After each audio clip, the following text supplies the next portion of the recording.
بسم اللہ الرحمن الرحیم۔ السلام علیکم۔ آج ہم نیچرل ہیلدی ٹپس میں دیکھیں گے کہ کس طرح بچوں میں کانفیڈنس ڈیولپ کیا جا سکتا ہے۔ تو بعض اوقات بچے بہت کیپیبل ہوتے ہیں اور بہت سی صلاحیتیں رکھتے ہیں، لیکن لیک آف کانفیڈنس کی وجہ سے اپنی صلاحیتوں کو ظاہر نہیں کرتے اور پیچھے رہ جاتے ہیں۔ تو آج میں آپ کو کچھ ایسے طریقے بتاؤں گی جن سے آپ اپنے بچے میں کانفیڈنس ڈیولپ کر سکتے ہیں۔ تو سب سے پہلے احساس کمتری کو ختم کرنا ہے۔ کھیل کا میدان ہو یا کلاس روم، جہاں بہت سے بچے ہوں وہاں ان میں ہنسی مذاق بھی ہوتا رہتا ہے اور بعض اوقات لڑائی جھگڑے کی نوبت بھی آ جاتی ہے۔ کچھ بچے اس معاملے میں بہت حساس ہوتے ہیں اور وہ اپنے ساتھیوں کا ہنسی مذاق برداشت نہیں کر پاتے۔ اکثر ان بچوں کے لیے یہ بات سنگین نوعیت اختیار کر لیتی ہے، اس لیے جب بچے کھیل کود یا اسکول سے واپس گھر آئیں تو والدین کو ان پر خصوصاً توجہ دینی چاہیے۔ پڑھائی اور کھیل کے متعلق گفتگو کرنی چاہیے اور اندازہ لگائیں کہ بچہ احساس کمتری میں مبتلا تو نہیں ہے یا اس کو ڈرایا تو نہیں جا رہا۔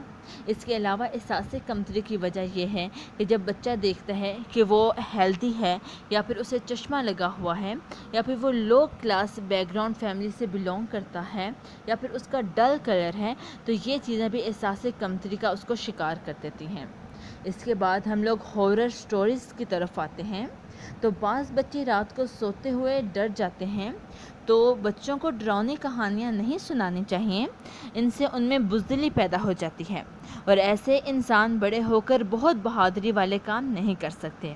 اگر بچہ میں بزدلی پیدا ہو جائے تو اسے بہادری کی کہانیاں سنانی چاہیے تاکہ اس کا ڈر ختم ہو، اور جب تک اس کا ڈر ختم نہیں ہوگا وہ آگے نہیں بڑھ پائے گا۔ اس کے بعد ہم لوگ احساس ذمہ داری کی بات کرتے ہیں۔ تو بچہ کو اس کی عمر کے مطابق بعض ذمہ داری کے کام دیے جائیں تاکہ اس میں ذمہ داری کا احساس پیدا ہو۔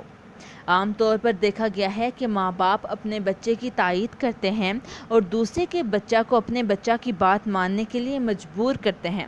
اس طرح بچہ کو اپنی بات منوانے کی ضد پڑ جاتی ہے اور ضد کامیابی کے راستے میں چونکہ حائل ہو جاتی ہے، اس لیے بچے کو آگے نہیں بڑھنے دیتی۔ بچہ میں ضد کی عادت نہیں پیدا ہونے دینی چاہیے۔ اگر بچہ کسی بات پر ضد کرے تو اس کا علاج یہ ہے کہ کسی اور کام میں اسے لگا دیا جائے اور ضد کی وجہ بھی معلوم کی جائے اور اس کو دور کر دیا جائے۔ اس کے بعد غلطی کا اقرار آتا ہے۔ تو بچوں کو عادت ڈالنی چاہیے کہ وہ ہمیشہ اپنی غلطی کا اقرار کریں، اور اس کا طریق یہ ہے کہ ان کے سامنے اپنے قصوروں پر پردہ نہیں ڈالنا چاہیے۔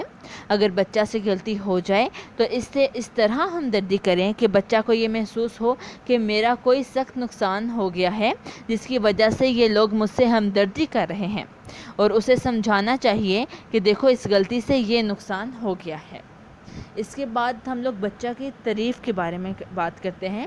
تو اگر آپ کا بچہ کوئی منفرد کام کرے، کوئی نیا کام کرے اور اچھا کام کرے تو اس کی تعریف کرنی چاہیے اور اس کو آگے بڑھنے کی ہمت اور حوصلہ دینا چاہیے، نہ کہ اس کو ڈسہارٹ کرنا چاہیے کہ تم یہ کام نہیں کر سکتے یا پھر تمہارے بس کی بات نہیں ہے یہ کام۔ اور اس کے بعد ہم لوگ قوت برداشت کے بارے میں بات کرتے ہیں۔ تو بچہ کو عادت ڈالنی چاہیے کہ وہ اپنے نفس پر اعتبار پیدا کرے۔ مثلاً چیز سامنے پڑی ہو اور اسے کہا جائے ابھی نہیں ملے گی، فلاں وقت ملے گی، یہ نہیں کہ چھپا دی جائے، کیونکہ اس نمونہ کو دیکھ کر وہ بھی اسی طرح کرے گا اور پھر اس میں چوری کی عادت بھی پیدا ہو سکتی ہے۔ تو یاد رکھیں، ان بچوں کو ہی آگے آنے والے زمانے کی باغ دور سنبھالنی ہے، تو انہیں اتنا قابل ہونا چاہیے کہ وہ بلا جھجک اپنا فیصلہ کر سکیں۔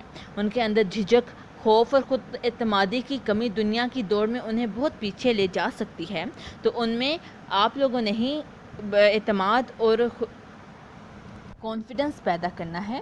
تو اگر آپ کو یہ ویڈیو انفارمیٹیو لگی ہے تو اسے لائک کریں، شیئر کریں اور ضرور سبسکرائب کریں۔ جزاک اللہ۔